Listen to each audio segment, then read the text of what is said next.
बहुप्रतीक्षित सीए कानून को लेकर के केंद्रीय गृह मंत्रालय के द्वारा रूल्स को नोटिफाई कर दिया गया है। रूल्स किस प्रकार के होंगे और कैसे इन रूल्स के जरिए जो पाकिस्तान, अफगानिस्तान और बांग्लादेश से विस्थापित के तौर पर भारत में पिछले कई वर्षों से रह रहे हैं, उनको यहाँ की नागरिकता मिलेगी। इसके लिए बाकायदे केंद्रीय गृह मंत्रालय के द्वारा सीए का पोर्टल भी लॉन्च किया गया है। इसके साथ ही आने वाले दिनों में एक ऐप भी लॉन्च किया जाएगा, जिसके जरिए आसानी से जो व्यक्ति भारत में इस समय बांग्लादेश, पाकिस्तान और अफगानिस्तान के हिंदू हैं, इसके अलावा बौद्ध, ईसाई, पारसी, जैन और सिख रह रहे हैं, उनको नागरिकता यहाँ पर मिल जाएगी। सबसे बड़ी बात है कि किस तरीके से आवेदन किया जा सकता है, इस बात को समझना बहुत ज़रूरी है। और इसमें सबसे महत्वपूर्ण है कि जो इसकी वेबसाइट है, ऑनलाइन पोर्टल है इंडियन सिटीजनशिप online.nic.in,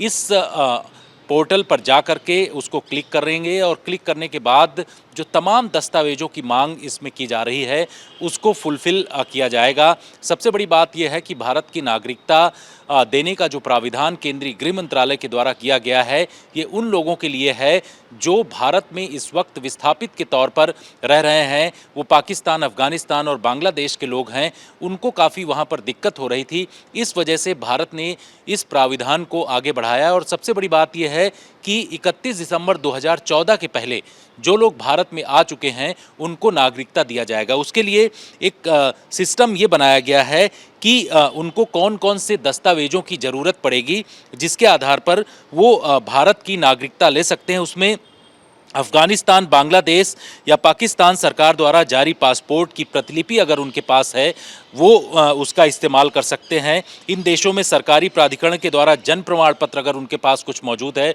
तो उसका इस्तेमाल नागरिकता प्राप्त करने के लिए किया जा सकता है। शैक्षणिक प्रमाण पत्र अगर कुछ है तो उसको भी ले सकते हैं। इसके द्वारा भारत में विदेशी क्षेत्रीय पंजीकरण अधिकारी के द्वारा कोई सर्टिफिकेट अगर दिया गया है तो उसका भी इस्तेमाल किया जा सकता है।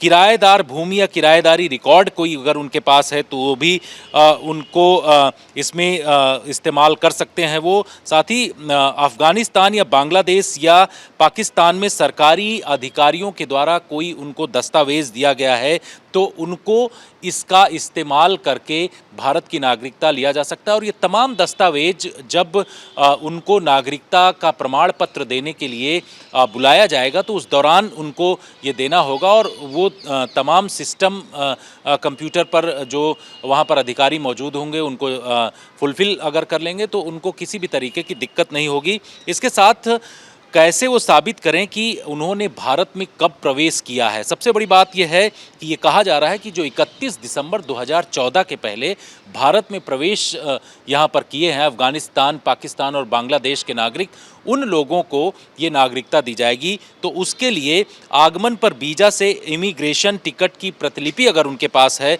तो उसका वो इस ऑनलाइन पोर्टल के ज़रिए इस्तेमाल कर सकते हैं। इसके साथ ही FRRO के द्वारा जारी कोई प्रमाण पत्र मौजूद है इन लोगों के पास तो उसको भी इस एप्लीकेशन के दौरान उसको भी वो इस्तेमाल कर सकते हैं। भारत में सरकार द्वारा जारी लाइसेंस या प्रमाण पत्र, परमिट, कोई ड्राइविंग लाइसेंस, आधार कार्ड, ये तमाम चीज़ें अगर उनके पास हैं तो इसको भी वो इस्तेमाल कर सकते हैं। तो जो दस्तावेज उनको दिखाना होगा वो दस्तावेज दिखाने के बाद उनको जो वहाँ पर एक एम्पावर्ड कमेटी केंद्र सरकार के द्वारा बनाई गई है, उस एम्पावर्ड कमेटी के जरिए ये निष्ठा की शपथ का एक उनको सर्टिफिकेट दिया जाएगा और ये तमाम चीज़ उनके पास अगर मौजूद होगा उसके बाद इनको ऑनलाइन सिस्टम में आगे जब वो लोग बढ़ेंगे तो निष्ठा के शपथ को स्क्रूटनी करने के बाद उन अधिकारियों के द्वारा इसको अपलोड किया जाएगा। और इसके लिए एक सबसे ख़ास तरीका ये है कि जब वेबसाइट पर वो लोग अपना पूरा जो उनको नागरिकता लेने के लिए जो आगे बढ़ना है उसके लिए उनको फ़ी जो है 50 रुपये देना होगा। बाकी किसी भी तरीके के पैसे देने की आवश्यकता नहीं। अगर कोई भी इस तरीके की भ्रामक जानकारी फैलाने की कोशिश करता है तो उसके खिलाफ शिकायत भी की जा सकती है। और इसमें कोई ज़्यादा पैसा लेने की अगर कोशिश करता है तो ये तमाम चीज़ें गलत मानी जाएंगी। सिर्फ़ और सिर्फ सिर्फ 50 रुपये आवेदन इसके लिए आवेदन की प्रक्रिया में खर्च होगा, जिसको कि देना होगा। सबसे बड़ी बात यह है कि नागरिकता प्रमाण पत्र जब जारी करने के लिए आवेदन को एक डिजिटल प्रमाण पत्र जारी किया जाएगा और वो स्याही हस्ताक्षरित प्रति केवल तभी जारी की जाएगी जब आवेदक ने आवेदन चरण में विकल्प चुना ये हो कि यह प्रमाण अधिकार एक जो एम्पावर्ड कमेटी है उसके द्वारा पूरा उनको दिया गया है, और उसमें जब उनको ये तमाम चीज़ें तय कर ली जाएंगी तो उसके बाद उनको साधारण तरीके से नागरिकता का प्रमाण पत्र दे दिया जाएगा और इस नागरिकता के प्रमाण पत्र के जरिए ही वो भारत के नागरिक हो जाएंगे। इस बात को लेकर के लगातार पॉलिटिक्स भले ही देश भर में हो रही हो, लेकिन जो सीएए कानून है उसके रूल्स में इस साफ तरीके से लिखा हुआ है कि कहीं भी इस कानून के द्वारा किसी की नागरिकता लेने का अधिकार नहीं है। खुद गृह मंत्री अलग अलग मंचों से इस बात को साफ कर चुके हैं कि इस कानून के जरिए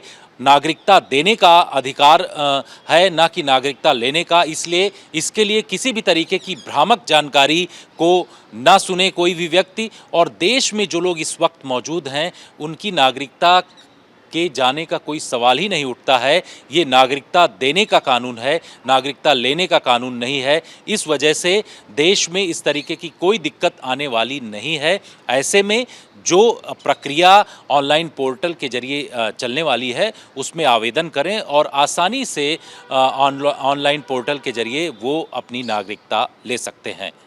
कैमरामैन अशोक भनोट के साथ जितेंद्र सिंह, आज तक।